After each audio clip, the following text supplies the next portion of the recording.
Voltamos com nossa aula de língua portuguesa e hoje estamos trabalhando com as modalizações ou a modalização estilística, né?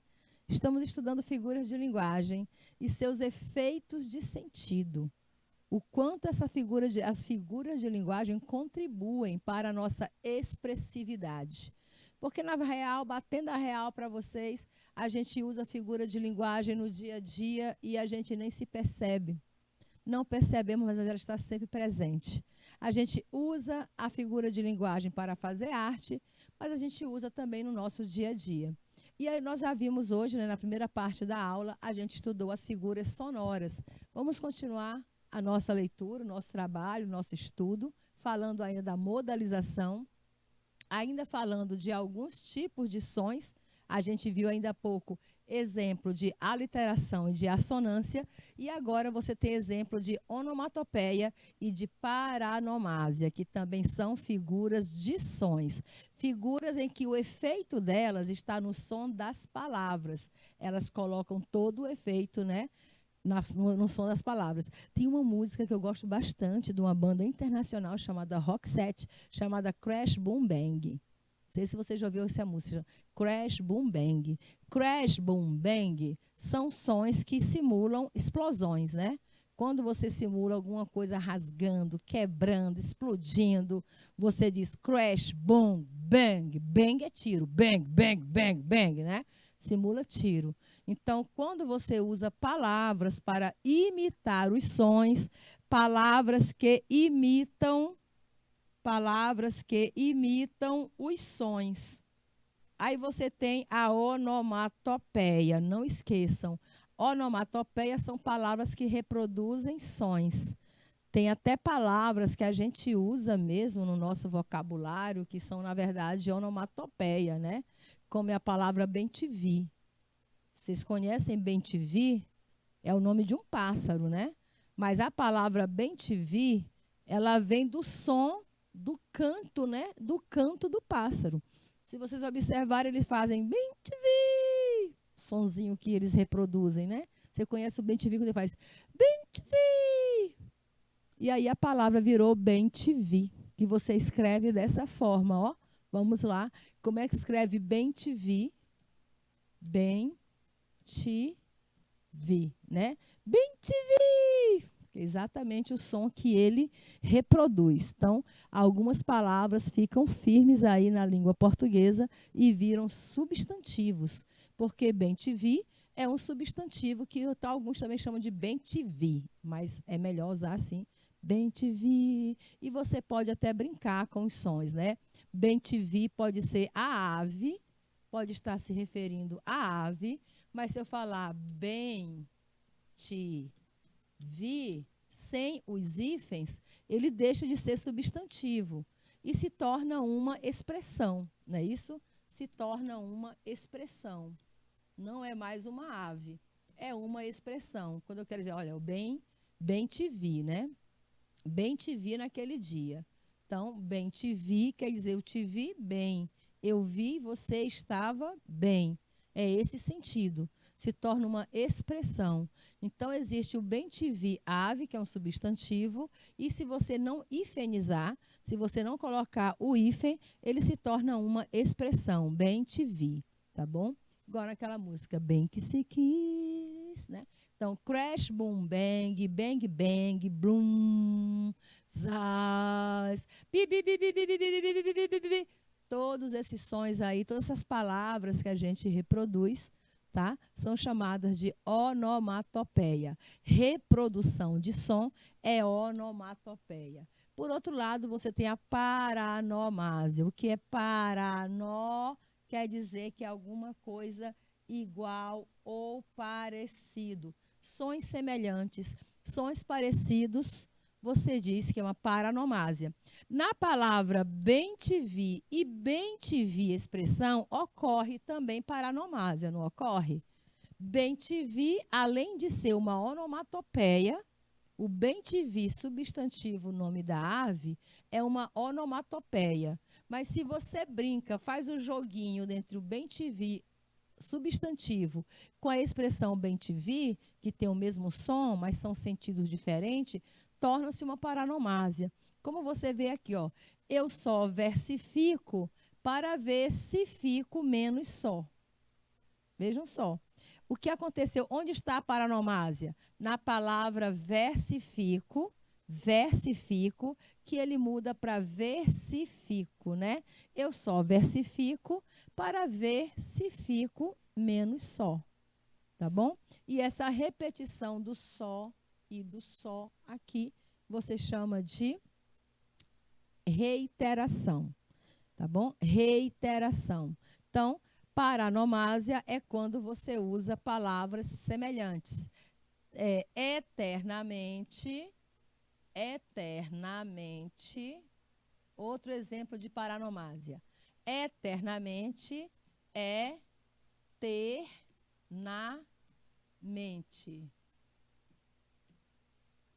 Éter, deixa eu acentuar.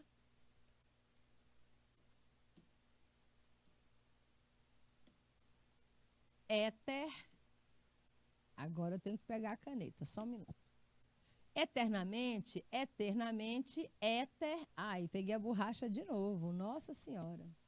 Eternamente, eternamente. Veja só. Aqui foi tudo feito com paranomásia. Palavras que se assemelham. Eternamente, eternamente. Estão vendo só? Eternamente é um advérbio.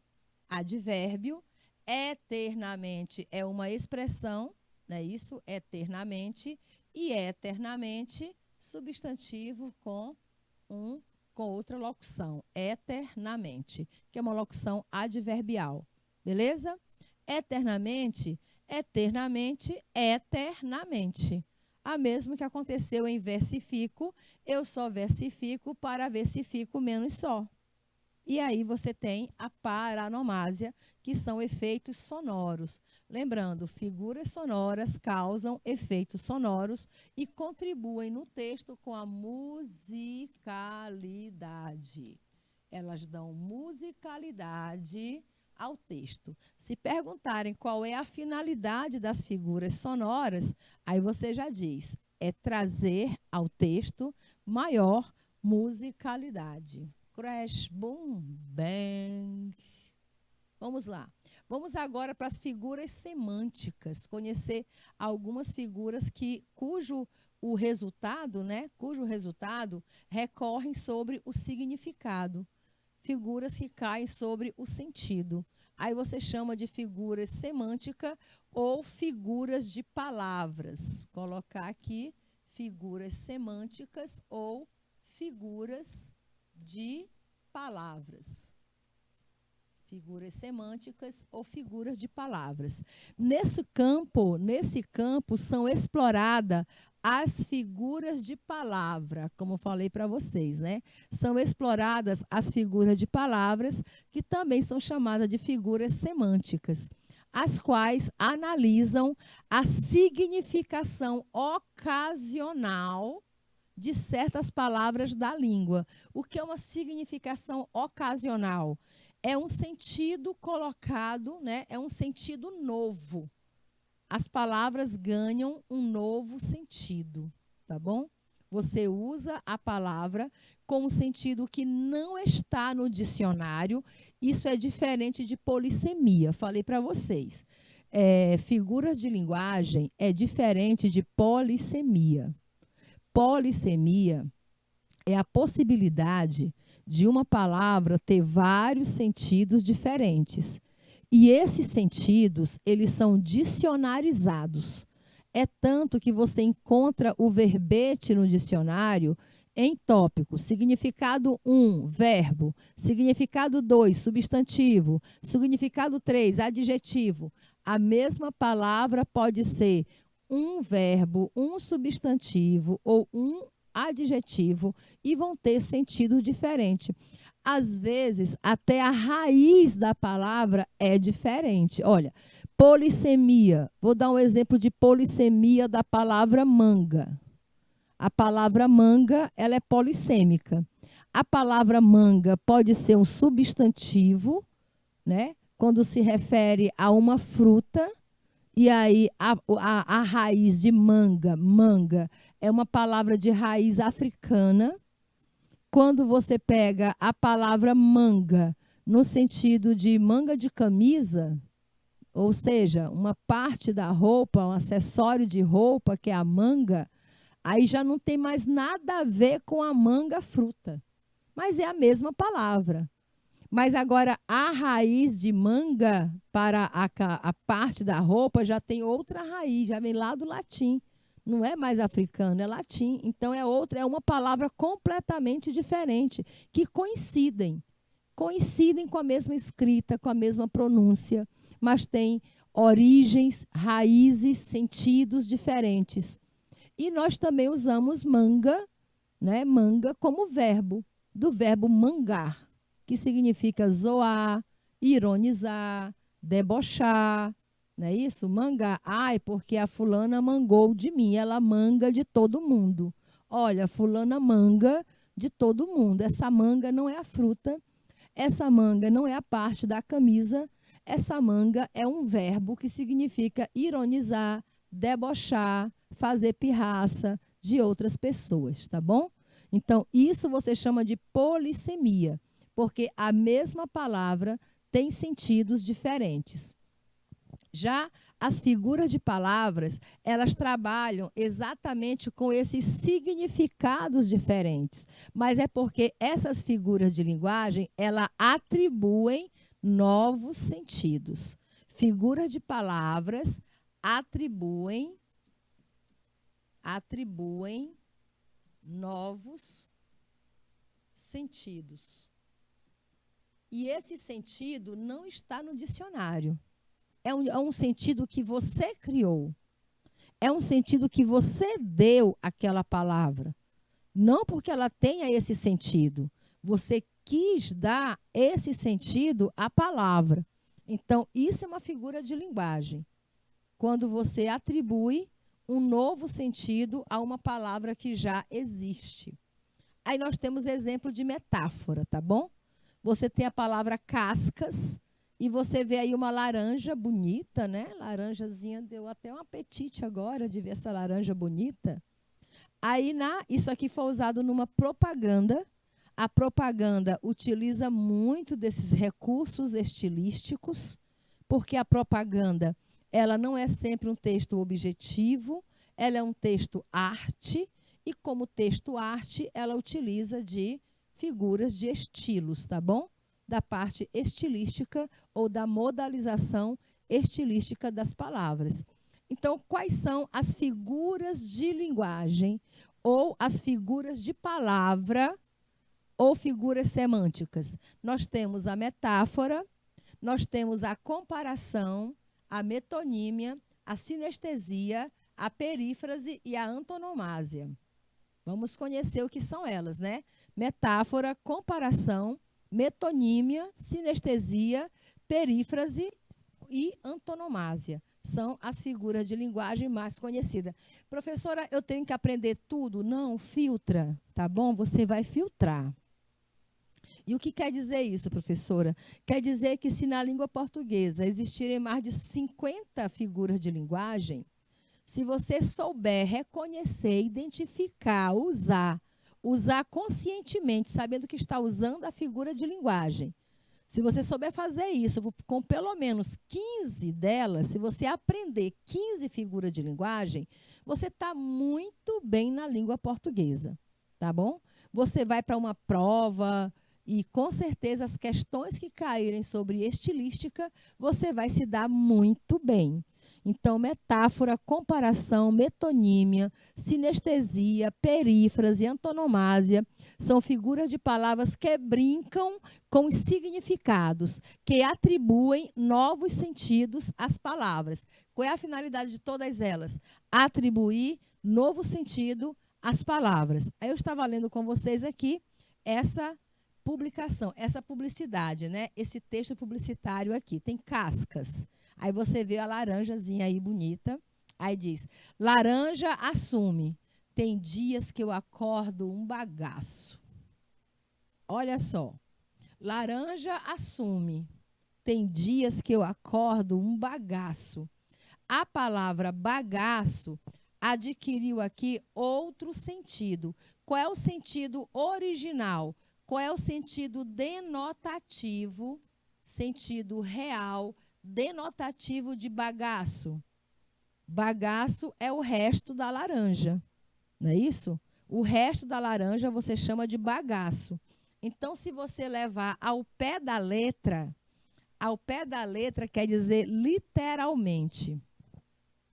Se você levar a mensagem para o sentido literal ou para o sentido denotativo, você vai entender que depois que você come a laranja, o que sobra dela é o bagaço, né, não?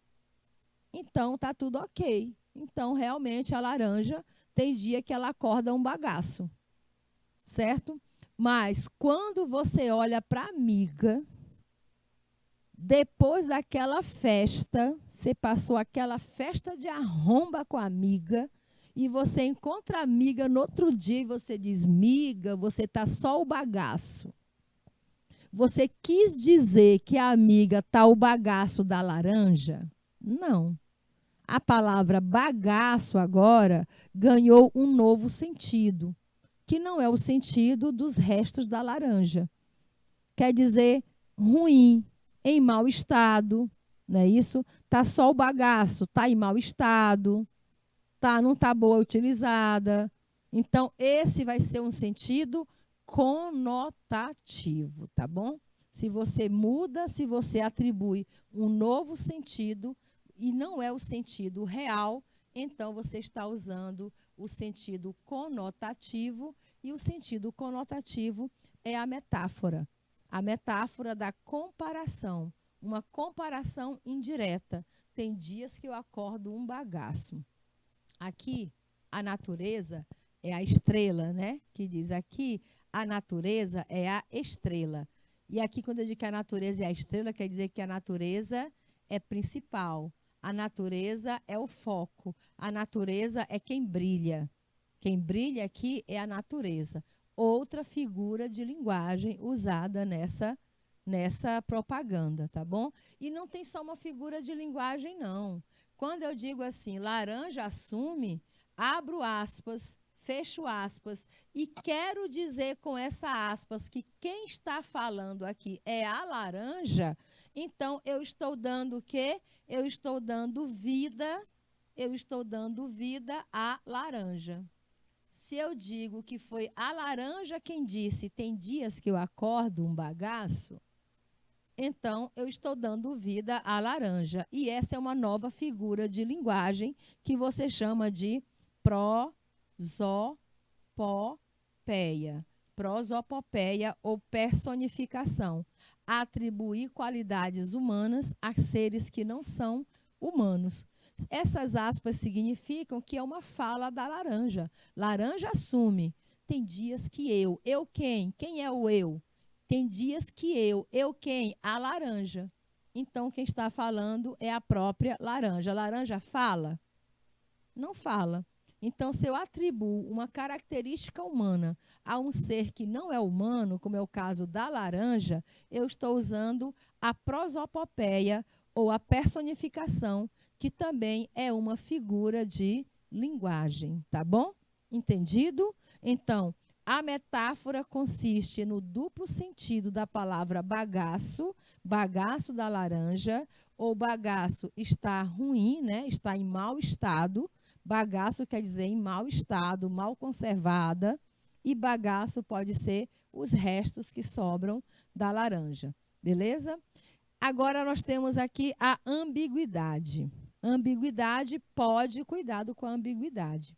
A ambiguidade, ela pode ser considerada uma figura de linguagem, mas também pode ser considerado estilístico. Quando é estilístico? Quando eu faço de propósito. Quando eu tenho a intenção de criar esse duplo sentido, né?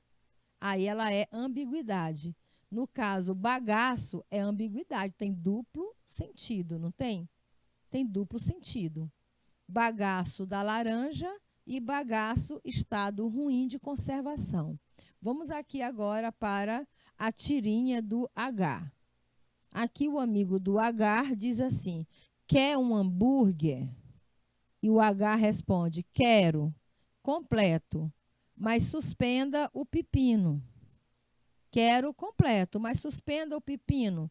Observa aqui o verbo suspenda, né? Quero completo. Completo o quê? O hambúrguer completo. Mas suspenda o pepino. Ele não quer pepino no hambúrguer dele, certo?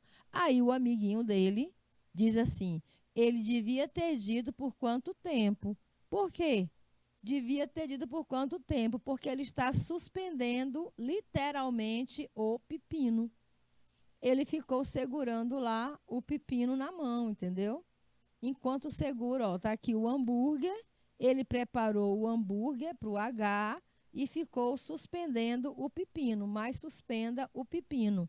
Então, aqui houve dupla interpretação da mensagem.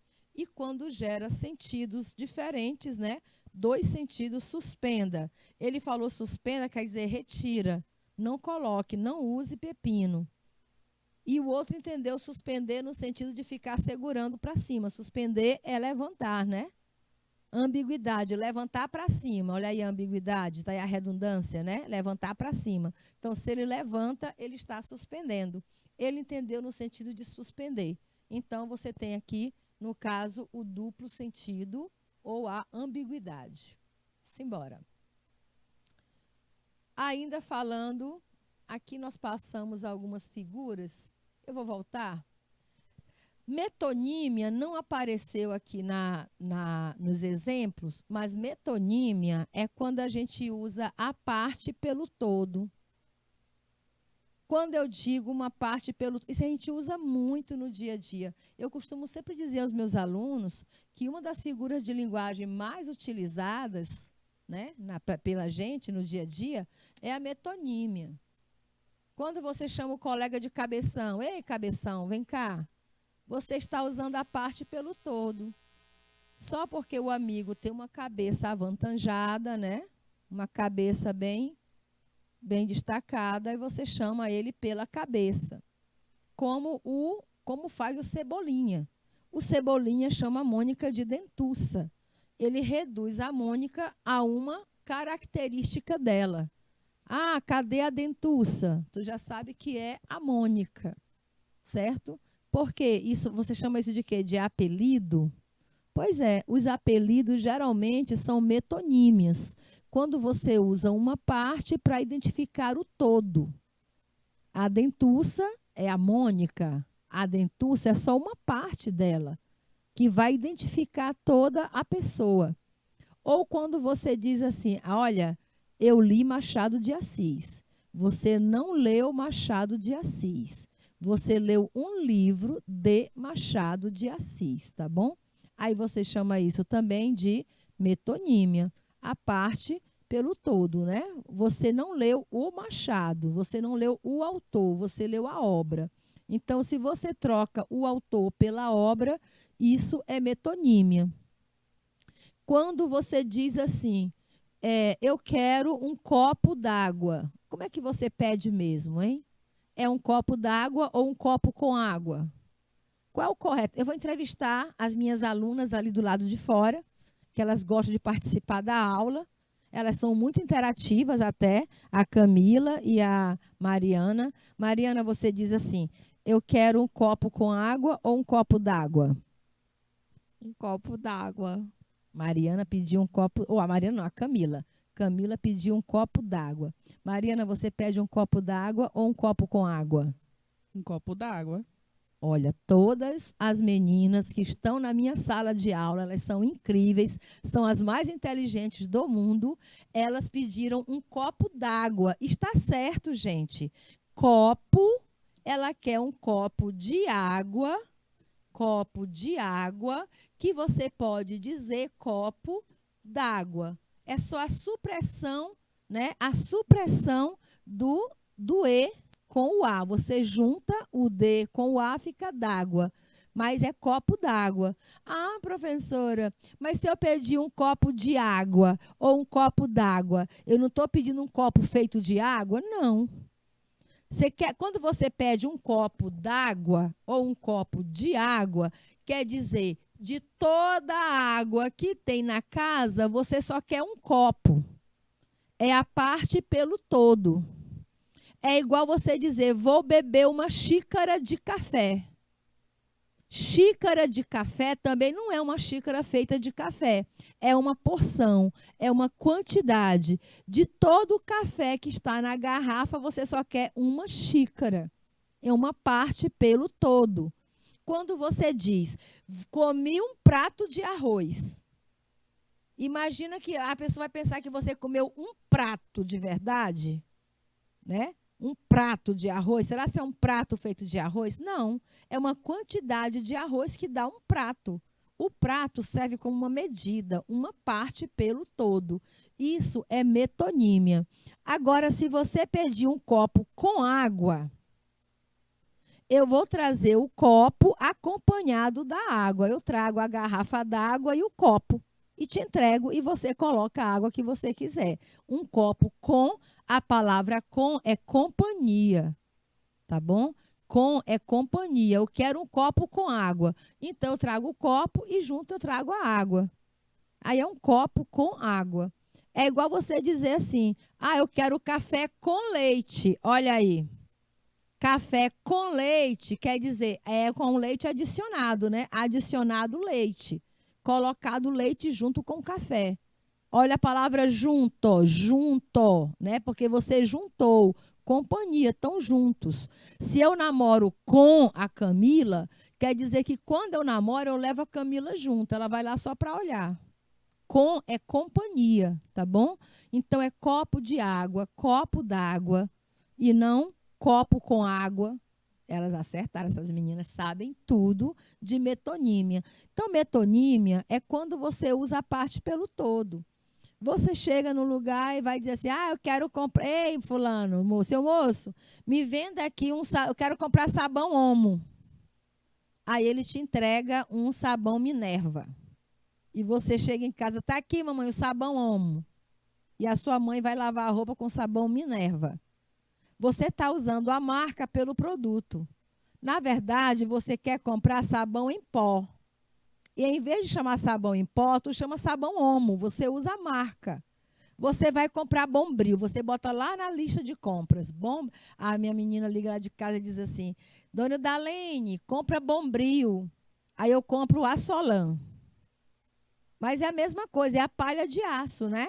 Na verdade, era para ser a palha de aço ou lã de aço, e ela chama de Bombril e não palha de aço. Ela usa a marca pelo produto.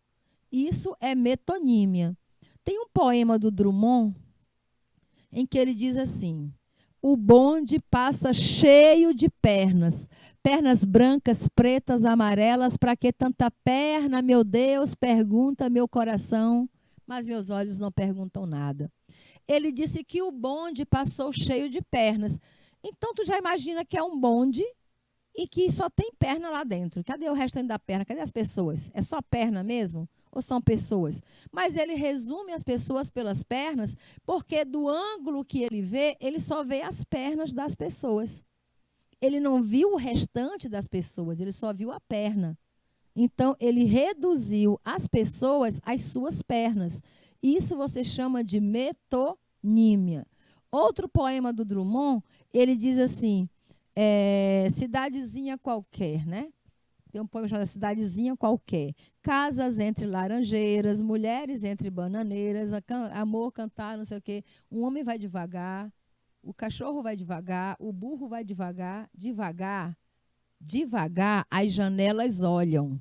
Eita, vida besta, meu Deus. Olha só, devagar as janelas olham.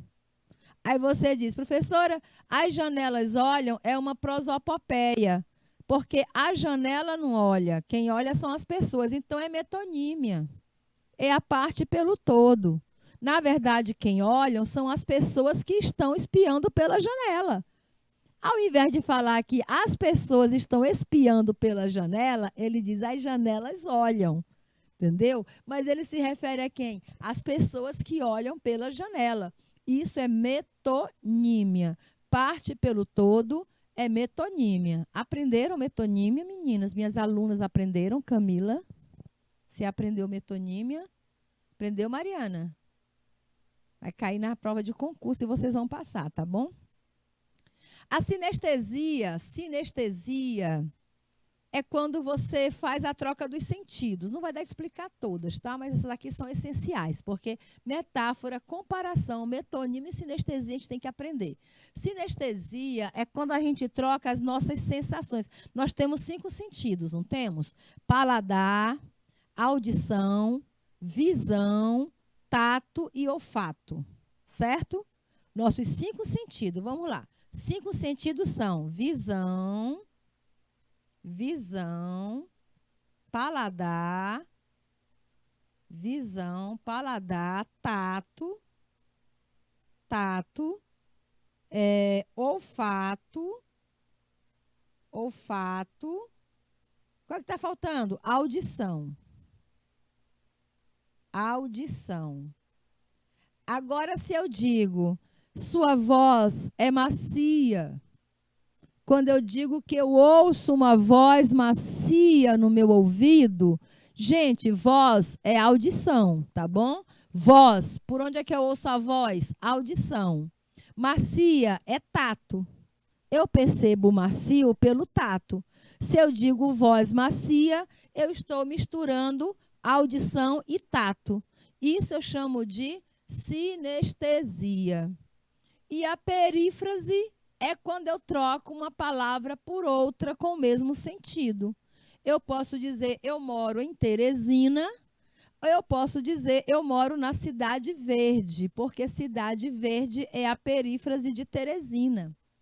Eu posso dizer que eu conheço o Rio de Janeiro, ou eu posso dizer que eu conheço a Cidade Maravilhosa, porque Cidade Maravilhosa é a perífrase do Rio de Janeiro.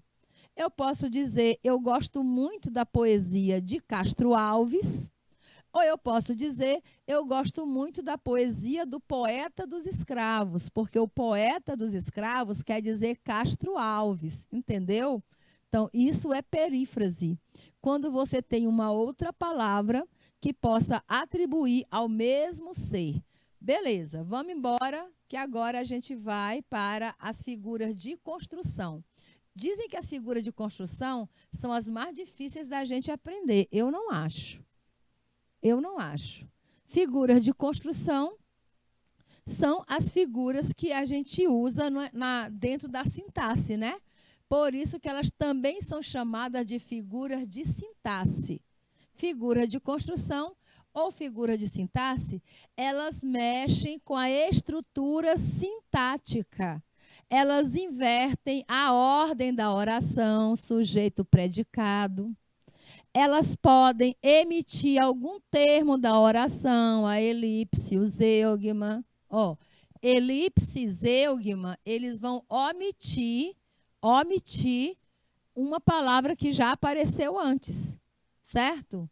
Eu digo assim, Ricardo é meu amigo, gosto muito. Então, gosto muito de quem? Do Ricardo. Não precisa repetir porque eu estou falando dele. Isso é elipse, porque eu já falei dele, não preciso repetir, tá bom? Eu vou dizer só o que mais importa para vocês aqui. Dentre deles, qual é o principal? Tem a silepse, está escrito errado aqui. Deixa eu corrigir para você. Silepse, é assim, esse E ficou deslocado, né? Silepse de pessoa, silepse de número, é quando tu diz, nós vai para a festa. Nós vai. Você está usando uma silepse de número. Você está usando a pessoa, nós, é plural, e o verbo está no singular. Nós vai. Aí você mistura singular com plural. Silepse de número, né? O que é o número? Singular e plural. Então, você diz nós no plural e diz vai no singular. Isso é uma silepse de número. Silepse de pessoa, você diz assim, vou se casar. Eu estou feliz hoje porque eu vou se casar. Se você está dizendo eu vou casar, então é eu. Eu é a primeira pessoa. Mas se você diz, vou se casar, esse se é terceira pessoa. Então, na verdade, se casar é a outra que vai, não você. Quando você olha para o teu namorado, Camila, no dia que você estiver de frente para o seu namorado, aí tu olha assim nos olhos dele, aí tu diz assim, eu lhe amo. Você cometeu uma silepse de pessoa. Porque se você está falando diretamente para ele, para a segunda pessoa, quem fala eu, falo para quem? Para tu. Eu te amo. E não eu lhe amo. Eu lhe amo quer dizer eu amo ele, eu amo o outro. Né? Aí ele não entendeu a mensagem. Talvez foi isso que quis dizer, não foi, Camila? Quando tu disse eu lhe amo, tu quis dizer que tu amava o outro, não era? Aí ele não entendeu, certo? Então, isso você chama de silepse de pessoa. Quando você erra a pessoa com quem você está falando, a pessoa do verbo. Se você comete uma discordância nominal, verbal, aí é silepse de número, tá bom? Ou silepse de pessoa. Nós temos a anáfora também é importante, tá bom? A anáfora é a repetição da mesma estrutura sintática. É pau, é pedra, é o fim do caminho, é um resto de toco, é um pouco sozinho. Isso é anáfora. Ela repete a mesma estrutura. É pau, é pedra, é o fim do caminho, é um resto de toco. É um pouco sozinho. Então, quando você repete a mesma estrutura sintática, você está fazendo uma anáfora, que não deixa de ser também uma figura sonora. Eu sempre falo aos meus alunos, cuidado, tem concurso que chama a anáfora de figura sonora. Apesar de ela ser sintática, porque ela repete a mesma estrutura. Por exemplo, aqui na charge, né? Na charge é uma anáfora, porque repete a mesma estrutura sintática. Mãos ao alto. Isso é um assalto, né? Você está vendo que ele está armado aí e está até lendo um texto. Ele está pescando aqui, ó. Ele está colando aqui o texto. Mãos ao alto. Aí ele diz, se for eleitor, passe a carteira. Se for deputado, passe a mala. Se for assessor, passe a cueca. Ele repete, se for, a mesma estrutura. Isso não é repetição? Quando é repetição, também é sonoro, também é musical, tá bom? Então, a anáfora repete a mesma estrutura sintática, entenderam? E nós temos o assíndeto e o polissíndeto, que aqui é o caso do uso dos conectivos ou não. Se eu não usar conectivo, eu só uso vírgula. Eu separo os elementos todos só com vírgula. Mãe, filha, pai ficaram felizes. Mãe, vírgula, filha, vírgula, pai, vírgula. Todos ficaram felizes. Então, eu não usei nenhum conectivo. Se eu troco o conectivo por vírgulas, eu estou usando assíndeto. É aquilo que a gente chama de oração coordenada assindética, sem uso de conjunção. Poli quer dizer muito, né? Poli é muito, poliamor é muito amor. Poli é muito. Então, se eu digo polissíndeto, é muito conectivo que eu uso. Eu repito o mesmo conectivo. Eu vou com você e vamos dançar e vamos cantar e vamos sorrir. Olha o tanto de i que foi usado. Então, quando eu repito o mesmo conectivo por várias vezes, eu cometo um polissíndeto. E temos ainda o anacoluto, que é a estrutura sintática colocada ao avesso, né? Que você também pode chamar, que é a coisa da... Tem o anacoluto e tem que a gente inverte a questão sintática. Em vez de sujeito e predicado, eu coloco em sentido contrário. Faz uma bagunça na sintaxe que tu não sabe. Quem usa muito isso é o padre Antônio Vieira nos sermões, né, nos sermões que ele escreveu no Barroco, tá bom? Uma forma de você não saber quem era sujeito, quem era objeto direto, quem era predicado, entre outras coisas. Exemplo de silepse. O que foi que eu falei de silepse? Silepse é quando você mexe na concordância de número ou de pessoa, tá bom? Concordância de número. Concordância de número. Você mistura singular com plural. Concordância de pessoa. Pessoa. Você mistura primeira, segunda e terceira pessoa. Em vez de falar eu te amo, você diz eu lhe amo para as pessoas com quem você fala. Fiquei sabendo, aqui a tirinha da Mafalda, né? Mafalda do nosso querido saudoso Quino, que partiu em setembro de 2020, vítima da Covid-19. Fiquei sabendo que mais da metade da população mundial somos crianças, somos. Mais da metade da população mundial somos crianças. Aí ela diz, qual é a vantagem? Agora, nenhuma. Mas daqui a 30 anos, nós é que vamos fazer coisas e ocupar cargos. Nós, as crianças, vamos ter o mundo nas mãos. Ô, cara, daqui a 30 anos, não vamos mais ser crianças. Ela é bem realista, né? Então, aqui a silepse está no metade da população mundial somos criança. Ele está falando na terceira pessoa, quem é metade da população mundial, né? Criança. Então, ele está falando na terceira pessoa das crianças, mas ele chama para o somos, a primeira, nós somos. Então, ele faz uma silepse de pessoa, tá bom?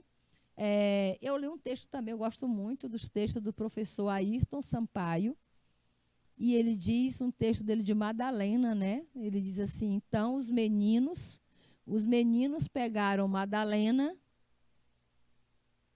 e beijamos Madalena. Então, ele está falando dos meninos pegaram Madalena e beijamos Madalena. Então, quando ele traz para o beijamos Madalena, ele se coloca dentro dos meninos. Só que ele estava usando terceira pessoa e, de repente, ele passou para a primeira pessoa se colocando dentro. Então, isso aí é silepse de pessoa, tá bom? Silepse de número é quando a gente troca singular com plural. Tem mais? Aqui são as palavras mórficas. Palavras mórficas. Nesse campo aqui, a gente trabalha com os morfemas, tá bom? Ou seja, morfemas ou segmentação de palavras, combinação de palavras, as quais analisam o efeito expressivo desses recursos. Palavras que se repetem, repetições, não é isso? Aí você tem aqui, por exemplo, forma, reforma, desforma, transforma, conforma, informa, forma. Ilícito. Está aqui algumas palavras mórficas. E aqui as principais figuras de linguagem para a gente encerrar a nossa aula de hoje.